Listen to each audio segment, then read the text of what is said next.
नमस्कार दोस्तों। उन्नयन प्रकाशन के इस YouTube चैनल पर आपका हार्दिक स्वागत है, अभिनंदन है। आज मैं डॉक्टर देवव्रत अकेला की शीघ्र प्रकाश्य कविता संग्रह कहाँ खो गए भगवान की समीक्षा करूंगा। कृपया इसे अंत तक अवश्य सुने और अपने कमेंट से मुझे अवगत करावें। तो चलिए शुरू करते हैं। आस्था का उन्माद, कहाँ खो गए भगवान। अंधकार मिट जाए जगत से, सूर्य किरणों की नारों से। आज यहाँ कोलाहल अनंत गुंज रही ललकारों से। रजनी सिसक रही है देखो, अपने भाग्य पर घुटने टेके। कौन कहेगा कौन सुनेगा, नवमंडल के तारों से।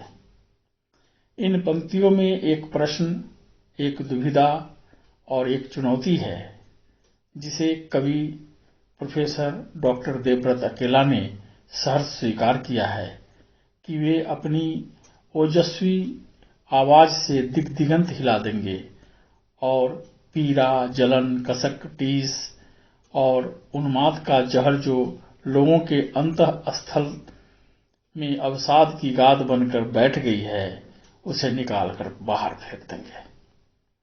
और उसी क्रम में वे दर दर भटक रहे हैं और अपने अधिष्ठाता दुनिया के पालनहार को आवाज लगा रहे हैं। उन्हें सोए से जगाने के लिए दुंदुभी बजा रहे हैं, उनकी तलाश में गीत गा रहे हैं। कहाँ खो गए भगवान, कहाँ सो गए भगवान। कवि को दुख, दर्द, पीड़ा, उत्पीड़न और छटपटाहट से पीड़ित प्राणियों की दुर्दशा देखी नहीं जाती। अकिंचनों की पीड़ा ही कवि के शब्दों की अल्पना बनी और उसने अनेकानेक अलंकारों, विशेषणों से विभूषित कर अपनी कविता को अनुप्राणित किया है। कविता लंबी जरूर है, लेकिन इसमें उबाऊपन का लेश मात्र भी भान नहीं। इसके शब्द शब्द के अलौकिक अर्थ हैं। सृजनता में समुचित श्रृंगार का समायोजन है, स्वाभाविक भाव और प्रवाह है। वह कल्पना नहीं अपितु वास्तविकता के धरातल पर खड़ा है और यथार्थता की गगनचुंबी अट्टालिका खड़ी करना चाहता है, जहां बड़े छोटे, अमीरी गरीबी का भेद मिट जाए और ज्ञान तथा विज्ञान एक दूसरे का पर्याय बन सबका पथ प्रदर्शन कर सके। कवि के मन मृदंग में उछलती तरंगों के ताल को समझना इतना आसान नहीं, लेकिन एक बार समझ में आ जाने के बाद स्वतः ही सुरों के सौंदर्य का बोध होने लगता है और फिर एक दिव्यालोकित दुनिया में सैर करने का एहसास होने लगता है। कवि के अंतर्मन में आस्था का समुद्र हिलोरे मार रहा होता है जब वे सृजन के संसार में अवगाहन कर रहे होते हैं।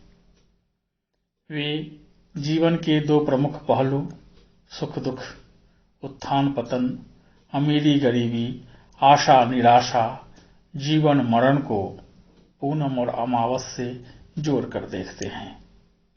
ये जीवन क्या है?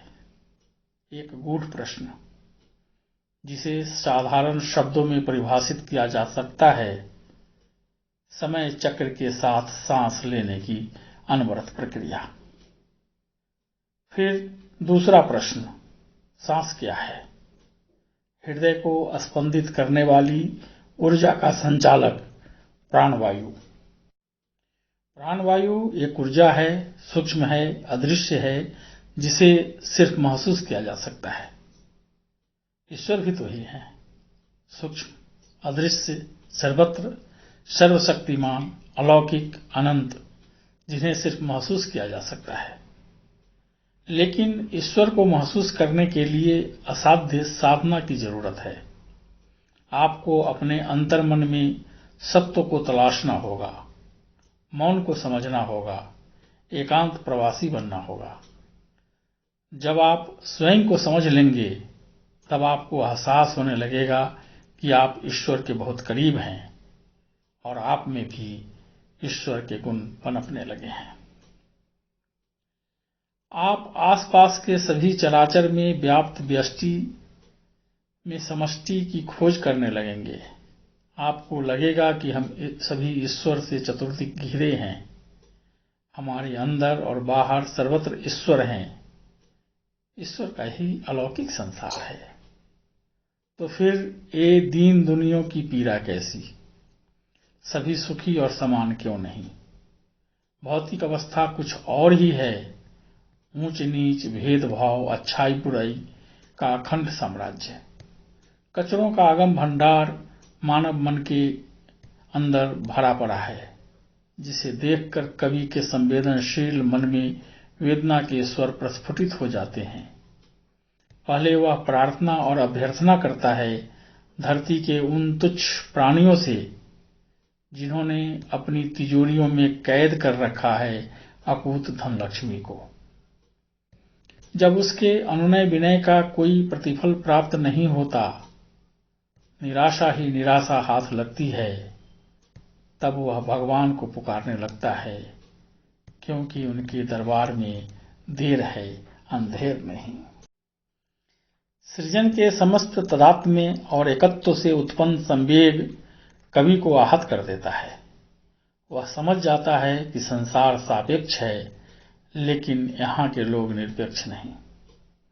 देश दुनिया में व्याप्त भ्रष्टाचार, व्यभिचार और शकुनी की शतरंजी चाल को देखकर उसका सांगोपांग दुखों के पारावार से सराबोर हो गया है और अंतर्मन क्लांत।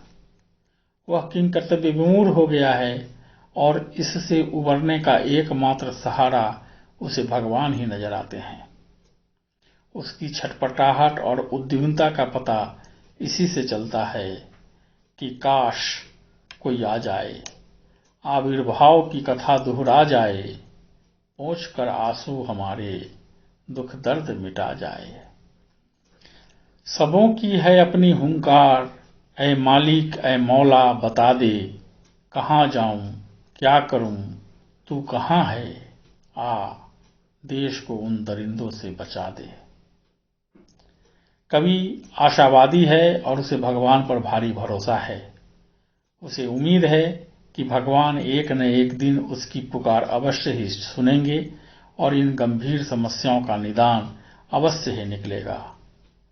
कुफ्र टूटेंगे नहीं, जागेंगे भगवान, होगा नया विहान, आएंगे प्रभु करने इस जग का कल्याण, होगी सुबह होगा निशा का अंत।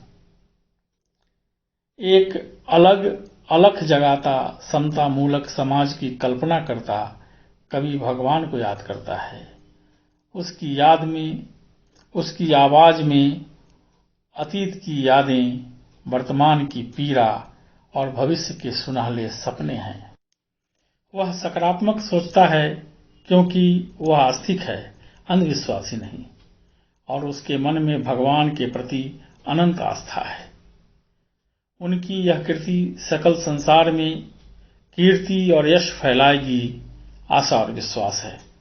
आइए हम सभी उनके इस उन्मान को संवेद स्वर दें। जन जन की आवाज है, कहाँ खो गए भगवान, अकिंचनों की पीड़ा देखो, धन कुबेरों का जखीरा देखो, भूख प्यास से व्याकुल मन है, आहत का यह मन मंथन है, सबको कर दो एक समान, कहाँ खो गए भगवान, कहाँ सो गए भगवान। सबको यह विश्वास है आप ही संधि और समास हैं, क्षितिजल पावक के अधिष्ठाता सांसों के उच्छ्वास हैं। कर दो सबका कल्याण, आस्था का है यह उन्मान, कहाँ खो गए भगवान, कहाँ खो गए भगवान। प्रणाम।